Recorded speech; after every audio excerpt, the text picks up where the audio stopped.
दोस्तों, स्वागत है आपका हमारे चैनल पर। आज की मूवी का नाम है उड़ेला 2, जो एक हॉरर मिस्ट्री मूवी है।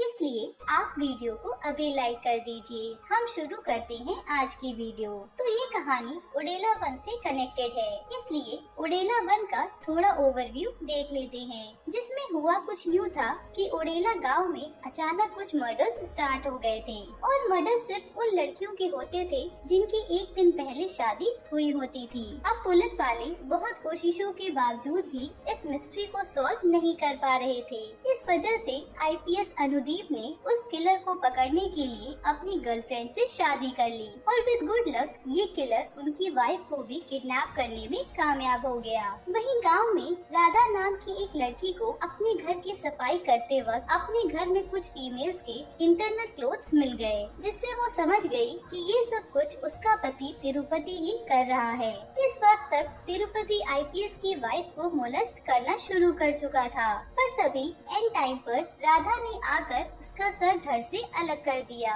असल में तिरुपति की ये सब करने की वजह ये थी कि उसने कभी अपनी वाइफ को हाथ नहीं लगाया था, क्योंकि राधा की शादी उसकी मर्जी के बिना ही हो गई थी। इस वजह से जब तिरुपति फर्स्ट नाइट में उसके पास आया तो उसने उसकी काफी इंसल्ट की, जिसके चलते उसने कभी अपनी वाइफ को डर के मारे टच ही नहीं किया। पर जब उसके नेबर की शादी हुई और उसने उन दोनों को इंटीमेट होते हुए देखा तो उसके मन की फीलिंग्स जाग गई, और अपनी लस्ट को पूरा करने के लिए उसने ही ये दुष्कर्म और सीरियल किलिंग का सिलसिला शुरू किया था। खैर, अब इन सब के बाद उड़ेला पार्ट 2 की शुरुआत एक छोटी बच्ची से होती है, जो कि एक कटे हुए सर को लेकर पुलिस स्टेशन जा रही होती है। अब यहाँ पर ये सर राधा का होता है, और ये नजारा इतना भयानक था कि उसे देखकर सभी के होश उड़ जाते हैं। अब यहाँ से कहानी थोड़ा फ्लैशबैक में जाती है और उस दिन पर आती है जब तिरुपति का मर्डर हुआ था। यहाँ पुलिस तिरुपति के सर को उसके बॉडी से जोड़कर उसके घर पर छोड़ जाती है, पर यहाँ उसके अंतिम संस्कार में गांव का कोई भी आदमी नहीं आता है, क्योंकि तिरुपति का काम ही कुछ ऐसा था। यहाँ तिरुपति का भाई और उसका बेस्ट फ्रेंड ही उसकी लाश को घर तक लाए थे। वहीं दूसरी तरफ गांव के लोग एक मीटिंग करते हैं, जिसमें वो पंडित जी से ये कहते हैं कि तिरुपति की वजह से हमारे गांव ने बहुत कुछ सहा है, इसलिए हम लोग भी उसे सजा देना चाहते हैं। ये सुनकर पंडित जी कहते हैं, अगर आप सब ऐसा चाहते हैं तो उसकी सजा है कब्र कैद। अब ये सब सुनकर गांव वाले पंडित जी से थोड़ा एक्सप्लेन करने के लिए कहते हैं। तो पंडित जी बताते हैं कि अगर हम तिरुपति की बॉडी को एक गड्ढा खोदकर उसमें रख दें और उसके बाद गांव के सभी लोगों के पुराने कपड़े और नाखून के साथ साथ एक मुर्गे का खून उस कब्र में डालकर उसे बंद कर दें, तो तिरुपति की आत्मा को कभी भी शांति नहीं मिल पाएगी और वो हमेशा भटकती रहेगी। अब इस बात पर सभी लोग एग्री हो जाते हैं। फिर यहाँ जब तिरुपति का भाई और उसका दोस्त उसकी लाश को लेकर आते हैं तो तिरुपति की आत्मा उस वक्त उसकी लाश के पास ही होती है। तिरुपति का भाई अपने जान पहचान वालों से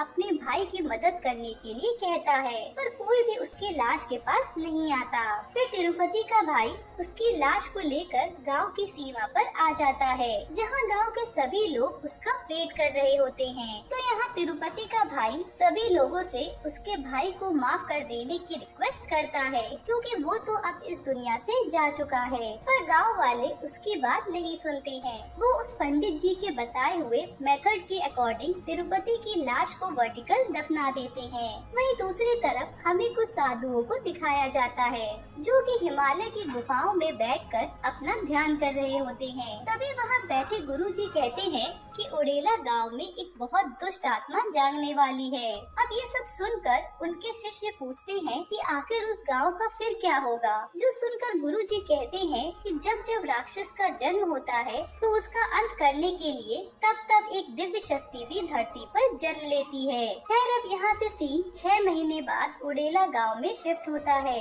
जहाँ आज एक अरसे बाद एक घर में शादी हो रही थी। अब यहाँ रात में जब पंडित जी वहाँ शादी करवाने जा रहे रहे थे तभी कुछ शराब पी रहे लड़के उन्हें रास्ते में मिल जाते हैं, जो पंडित जी को भी दो दो पैक साथ पीने के लिए कहते हैं। अब शराब देखकर पंडित जी भी अपने आप को कंट्रोल नहीं कर पाते और उनके साथ जाकर शराब पीने लगते हैं। फिर यहाँ उनमें से एक लड़का कहता है कि जिस लड़की की शादी हो रही है वो मेरी लवर है। अब यहाँ वो गुस्से में ये तक कह देता है कि मैं आज रात उस लड़की के साथ दुष्कर्म करके उसे मार दूंगा और सारा इल्जाम तिरुपति की आत्मा पर डाल दूंगा। अब ये सब सुनकर पंडित जी बहुत गुस्सा हो जाते हैं और वहाँ से चले जाते हैं। तभी उसे टॉयलेट आने लगती है तो वो रास्ते में ही टॉयलेट करने लगता है। अब यहाँ उसे ये बात पता नहीं होता है कि वो जहाँ खड़ा है वहीं पर ही तिरुपति की कब्र है। अब जाते वक्त उस पंडित के पैर में कांटा लग जाता है, जिससे उसके ब्लड के कुछ ड्रॉप्स पृथ्वी पर गिर जाते हैं। फिर ये ब्लड ड्रॉप्स तुरंत ही नीचे जाकर तिरुपति की बॉडी तक पहुंच जाते हैं और ऐसा होते ही तिरुपति की आत्मा उस कब्र से आजाद होकर पंडित की बॉडी में प्रवेश कर जाती है, क्योंकि वो तो इसी मोमेंट का वेट कर रही थी। अब जब वो पंडित शादी में जाता है तो दूल्हा और दुल्हन उसे आशीर्वाद लेने के लिए आते हैं। अब यहाँ दुल्हन को देखकर तिरुपति की हौस फिर से जाग जाती है और वो अब एक बार फिर अपने सपनों को पूरा करने का सोचता है। उस रात जब दूल्हा और दुल्हन अपने रूम में फर्स्ट नाइट एंजॉय कर रहे होते हैं तभी अचानक वो पंडित उनके रूम में आ जाता है और दूल्हे को मारने लगता है। ये देखकर दुल्हन जोर से चिल्लाती है और कहती है कि आप ये क्या कर रहे हैं। तभी पंडित कहता है कि मैं तुझसे अपनी प्यास बुझाऊंगा, क्योंकि तिरुपति अब जाग चुका है। और ये सुनकर वो दुल्हन बिल्कुल शॉक में चली जाती है। वहीं पंडित के घर में घुसने की खबर पूरे गांव में फैल जाती है, इसलिए पुलिस और सभी गांव वाले वहां पर पहुंच जाते हैं। तब पुलिस पंडित को पकड़कर ले जाती है और बहुत मारती है, पर यहाँ पंडित को तो कुछ भी याद नहीं होता है, पर पुलिस तो उसकी बात पर विश्वास ही नहीं करती है। तभी पंडित उन्हें उस लड़के के बारे में बताता है जो उनसे दुल्हन को मारने की बात कर रहा था, जिसके बाद पुलिस उन लड़कों को भी पुलिस स्टेशन लाकर अच्छे से खातिरदारी करती है, पर इसके बाद भी उनके हाथ कुछ भी नहीं लगता। वहीं दूसरी तरफ अब तिरुपति की आत्मा पूरे गांव में अपनी साइकिल लेकर घूमने लगती है। वहीं दूसरी तरफ हम अल्लाह बख्शू नाम के एक आदमी को देखते हैं जो कि इविल स्पिरिट्स को भगाने का काम करता है। वो एक लड़की जो कि पोजेस्ड होती है उसके माता पिता को मुर्गी के मांस का एक टुकड़ा गांव के बाहर रख कर आने के लिए कहता है। अब लड़की के माता पिता उसी अकॉर्डिंग इस रिचुअल को परफॉर्म करते हैं। उसी रात वेंकटेश नाम का एक आदमी उसी रास्ते से गांव वापस आ रहा होता है जहां उस लड़की के माता पिता ने वो रिचुअल किया हुआ था, और वहाँ जो होता है उसे देखकर उसके होश ही उड़ जाते हैं। उसने देखा कि तिरुपति की आत्मा कब्र से निकलकर उस मांस के टुकड़े को खा रही है। फिर अगले दिन वो एक शॉप में जाकर इस इंसिडेंट के बारे में बताने लगता है, पर उसकी बात पर कोई भी विश्वास नहीं करता है एक्सेप्ट अल्लाह बख्शू। तभी वहाँ एक आदमी आता है और अपनी बेटी की शादी का कार्ड देने लगता है। ये देखकर अल्लाह बख्शू कहता है कि क्या आपको पता नहीं है कि गांव में क्या हो रहा है। ये सुनकर वो आदमी कहता है कि अरे आप परेशान मत हो, कुछ नहीं होगा। खैर अब इन सब के बाद उस लड़की की शादी का दिन भी आ ही जाता है। यहाँ शादी में गाँव के सरपंच आकर 116 रुपए देते हैं, जिस पर उनके और लड़की के पिता के बीच थोड़ी लड़ाई हो जाती है। खैर अब शादी पूरी हो जाने के बाद सभी घर जाने लगते हैं। तभी सरपंच रास्ते में टॉयलेट करने के लिए रुकता है और कोइंसिडेंटली वो भी तिरुपति की कब्र के ऊपर ही जाता है। पर यहाँ सरपंच को पता होता है कि वो तिरुपति की ही कब्र है, इसलिए वो उससे कहता है कि तिरुपति अगर आज तू जिंदा होता तो मेरी बेटी की तरह ही इसकी बेटी की भी हालत होती। तभी अचानक उस पंडित की तरह सरपंच के पैर में भी कांटा लग जाता है और उसके ब्लड की ड्रॉप तिरुपति के कंकाल तक पहुंच जाती है। फिर क्या था, मौके का फायदा उठाते हुए तिरुपति सरपंच की बॉडी में घुस जाता है और नई दुल्हन के घर की तरफ निकल जाता है। पर यहाँ उस घर में उसे दुल्हन नहीं मिलती है, क्योंकि उन लोगों ने उसकी फर्स्ट नाइट खेतों के बीच में रखी होती है।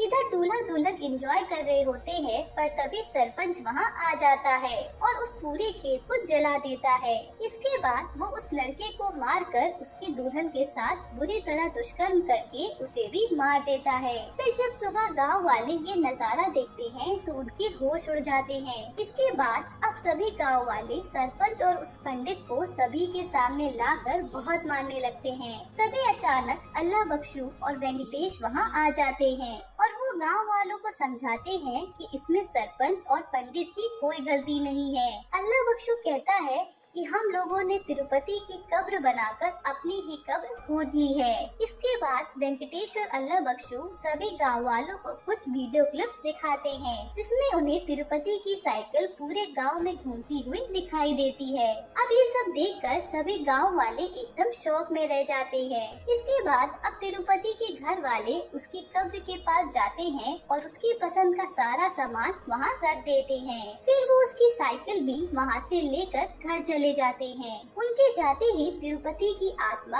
अपनी कब्र से बाहर आकर वो सब कुछ खाने लगती है। अब सभी गांव वाले इस बात को लगभग मानने लगे थे कि तिरुपति की आत्मा सच में है। तभी उस गांव में वहां का कमिश्नर आ जाता है और वो अल्लाह बख्शू की बातों को फिजूल की बातें कहता है। वो उससे ये भी कहता है कि कहीं उसका भी तो इन सब चीजों में हाथ नहीं है, जिस वजह से वो गाँव के सरपंच और उस पंडित को बचा रहा है। ये सब सुनकर अल्लाह बख्शू कहता है कि जो चीज हमें दिखाई नहीं देती जरूरी नहीं है कि वो नहीं है। जिस तरह ईश्वर है उसी तरह बुरी शक्तियाँ भी होती हैं। पर ये सारी बातें सुनकर कमिश्नर कहता है कि ठीक है, मैं तुम्हारे इस भ्रम को भी खत्म कर देता हूँ। इसलिए वो आज रात तिरुपति के कब्र के बाहर रुकने का डिसाइड करता है और वो बाकी सभी पुलिस वालों को वहाँ से चले जाने के लिए कहता है। अब अगली सुबह जब पुलिस कांस्टेबल्स वहाँ चाय लेकर आते हैं तो वो कमिश्नर अपनी चेयर पर बैठा होता है, पर उसकी एक आंख बाहर निकली हुई थी।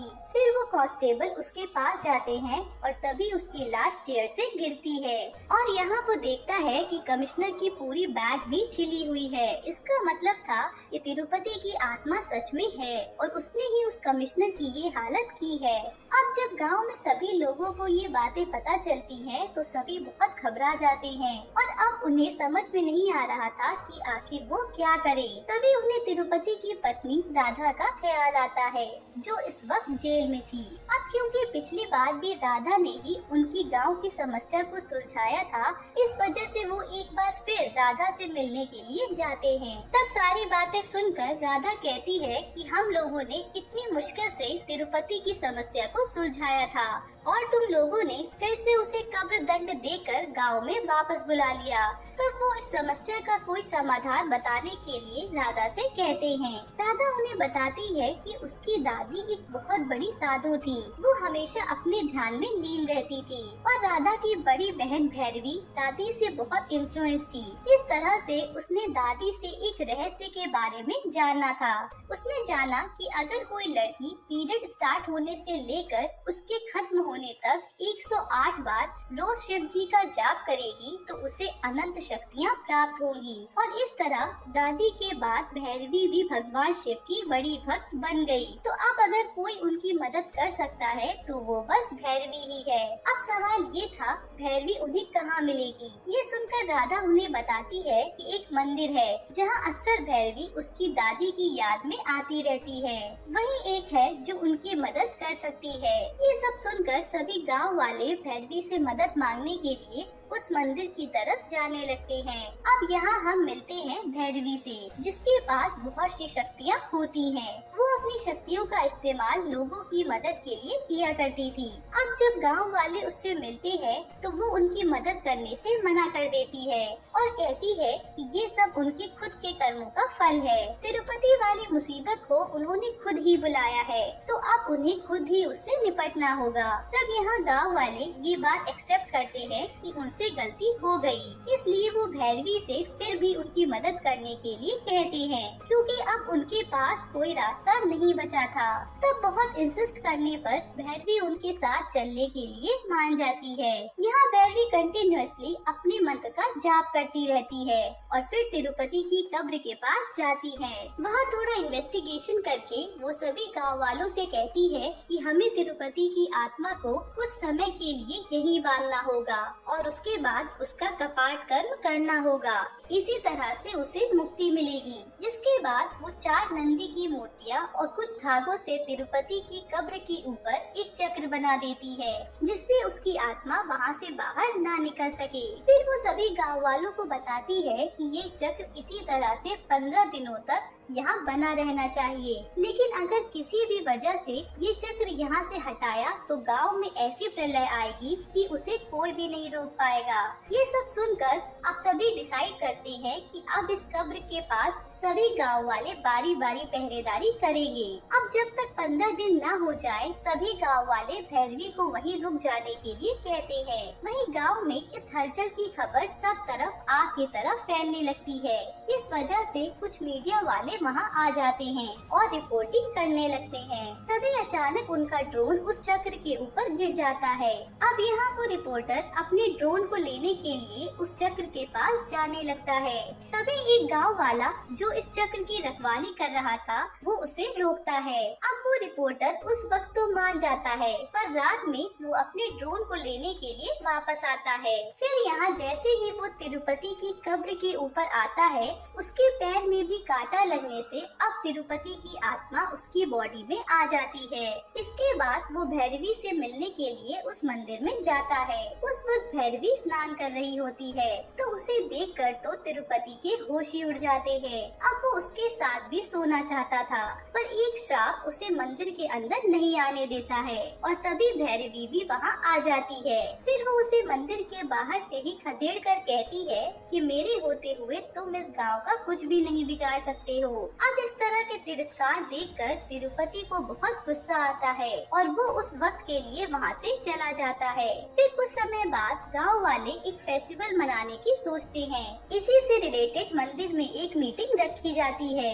वहाँ डिस्कशन चल ही रहा होता है कि तभी तिरुपति की आत्मा वहाँ आ जाती है और वो जोर जोर से चिल्लाने लगती है। जब सभी गांव वाले बाहर आते हैं तो वो जोर जोर से हंसती है और कहती है कि मेरे होते हुए तुम लोग फेस्टिवल मना रहे हो। तुम लोगों ने मुझे कमजोर समझा ना, अब मैं तुम्हें अपनी शक्ति से अवगत कराता हूँ। ये कहकर वो सभी को अपनी शक्ति दिखाने लगता है और अब वो सच में बहुत ज्यादा पावरफुल हो गया था। सभी पंच महाभूत उसके कंट्रोल में थे। हवा, पानी, अग्नि, जल और पृथ्वी, उसे किसी का भी भय नहीं था। अब ये ताकत देखकर खुद भैरवी भी हैरान रह जाती है। असल में तिरुपति जब उस रिपोर्टर के शरीर में आया था, तब उसने कुछ अघोरियों के पास जाकर कुछ तंत्र विद्याएं हासिल कर ली थी और इसी वजह से वो और भी ज्यादा ताकतवर हो गया था।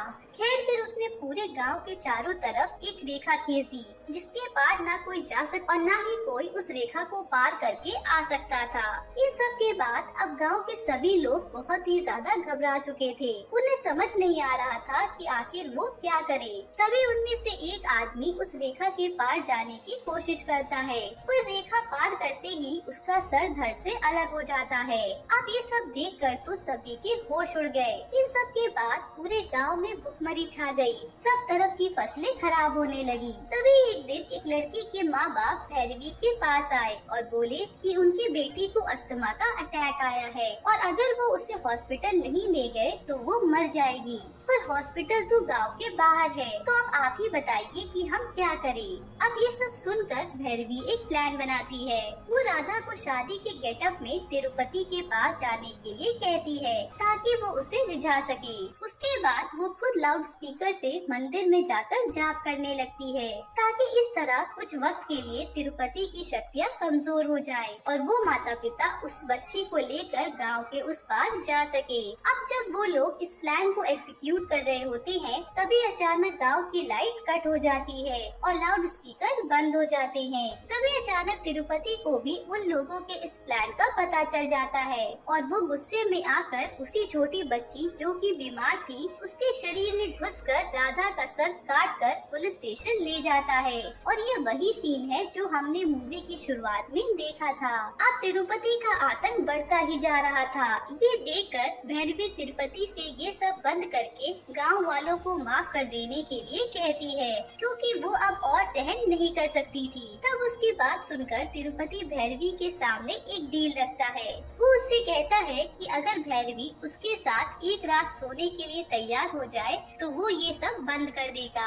अब भैरवी थी शिव जी की भक्त, पर गांव को तो उसे बचाना ही था, इसलिए वो ये करने के लिए तैयार हो जाती है। वो पहली बार दुल्हन की तरह तैयार होती है और उसे देखते ही तिरुपति की आंखें उसे देखती ही रह जाती हैं। वो वेंकटेश के शरीर को चुनता है और इसके करीब जाता है। अब यहाँ भैरवी अब भी कंटिन्यूअसली शिव जी का जाप कर रही थी, जो सुनकर तिरुपति को बहुत गुस्सा आने लगा और वो भैरवी को मारने लगता है। ये सब कुछ वो मंदिर के बाहर कर रहा था ताकि सभी गाँव वाले इसे देख सके। वहीं दूसरी तरफ अल्लाह बख्शू भैरवी के कहे अनुसार तिरुपति की कब्र के पास पहुंच चुका था। अब भैरवी को मंत्र बस एक बार और बोलना था उसे कंप्लीट करने के लिए, पर तिरुपति की मार की वजह से वो बेहोश हो जाती है। तभी एक छोटी बच्ची मंदिर के अंदर गई और उसने नंदी महाराज से मदद मांगी। अब उसकी गुहार सुनते ही खुद नंदी मंदिर से बाहर आए और उन्होंने भैरवी को जगा दिया। फिर मंत्र जाप पूरा होते ही भगवान शिव की शक्तियाँ भैरवी को मिल जाती हैं और देखते ही देखते वो त्रिशूल से तिरुपति की आत्मा को मार देती है।